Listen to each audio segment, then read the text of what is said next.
ketika antropologi bikin pernyataan darurat itu, ya respon pertama yang keluar dari para birokrat, terus konkretnya apa? Caranya apa? Nah, antropologi kok caranya? Ya. Persoalan pokok yang diomongkan dalam buku ini, ya, itu adalah bahwa dunia antropologi budaya mengalami atau menghadapi namanya proses perubahan kebudayaan di Indonesia. Itu bagaimana perubahan kebudayaan telah menghasilkan keanekaragaman masyarakat di Indonesia. Sebagian besar buku ini bercerita tentang metode antropologi di zaman kolonial, macam-macam gitu. Tapi ujungnya adalah ini, tentang akulturasi di bagian akhir. Dan yang paling menarik adalah catatan kaki terakhir dari Pak Kun. Footnote yang terakhir di halaman 478 di sini, ya, footnote terakhirnya itu membantah TSG Mulia 1951 yang menyatakan bahwa ilmu antropologi budaya itu tidak mampu memperhatikan masalah-masalah akulturasi yang amat penting. Jadi ada tuduhan dari para sosiolog, antropolog itu nggak bisa ngomongin akulturasi. Pak Kun kira-kira melawan itu di footnote terakhir di halaman terakhir kira-kira. Jadi itu kan luar biasa pentingnya, ya.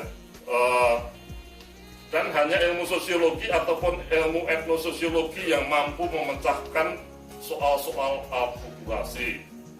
Nah, Kuncaranengrat justru mengatakan ilmu antropologi dapat memperhatikan soal akulturasi. Untuk itu ia mengacu pada hasil penting dari para sarjana antropologi Amerika dan Inggris sudah tahun 30 yang dipaparkannya di sepanjang bab 10, jadi bab terakhir yang memaparkan antropologi Amerika dan Inggris yang bisa meneliti problem-problem perubahan kebudayaan. Lalu juga problem metode pada tahun pertengahan 70-an sampai 80-an, mungkin sampai hari ini, ya karena dari Fakultas Kandikbud juga disertasi Pak Kun kan metode awalnya. Jadi tahun 70-an mungkin Ben juga ikut situ Ben ya, diminta memberi mengisi pelatihan metode penelitian masyarakat dan sebagainya.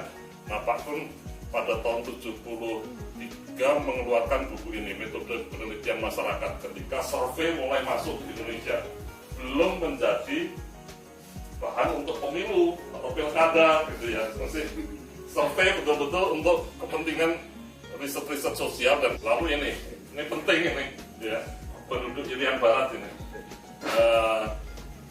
Ini disinilah saya kira Arsyad Bahtiar mempertahankan istilah Irian daripada Papua dalam buku ini. Jadi pada waktu itu kita juga nggak paham ini namanya apa gitu ya. Nah, di buku inilah jawabannya antara lain. Isinya reaksi penduduk terhadap perubahan zaman. Jadi konsisten dengan disertasi tadi, akulturasi tadi. Ya. Yang intinya Pak Kun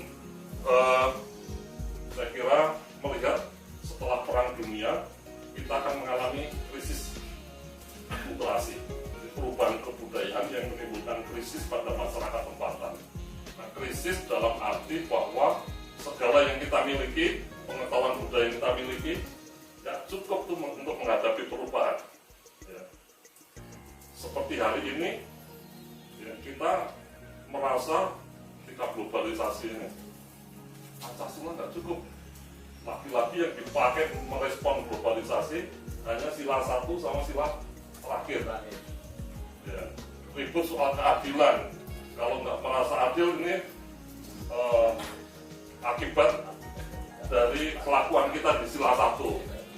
Nah, karena apa? Karena kita merasa kalah di urusan ekonomi dan teknologi, merasa menang di urusan 1. Nggak tahu padahal di sana juga bisa lebih religius daripada kita. Kekuatan Indonesia yang dipamerkan oleh para pendiri bangsa kita kan kemampuan tolong-menolong gotong royong. Jadi justru ada di sila kedua, tiga dan 4. Ya, punya rasa welas asih, manusiawi kemanusiaan, tulung menulung, ya, persatuan. Ya. tolong menolong, lalu ya adat ya rembukan, musyawarah. Jadi kalau ada urusan di ekonomi ya musyawarah dulu dong, jangan langsung sila satu kan belum tentu dengar kita. Ya, kalau kita bilang dia dengar kan anggapan kita juga, nah itu ya. Silakan berdiskusi, mari kita berdiskusi. Sudut pandang bukan hanya Laksono sama Ratna, tapi kita masing-masing menjadi sudut pandang. Jadi, silakan berdiskusi. Singkat kata ya, tantangan besar untuk para antropolog masih sama seperti yang pernah digaungkan oleh Profesor Kuncharaningrat, yaitu memperhatikan krisis akulturasi, membantu bangsa kita mendapatkan jiwanya yang baru, gitu ya.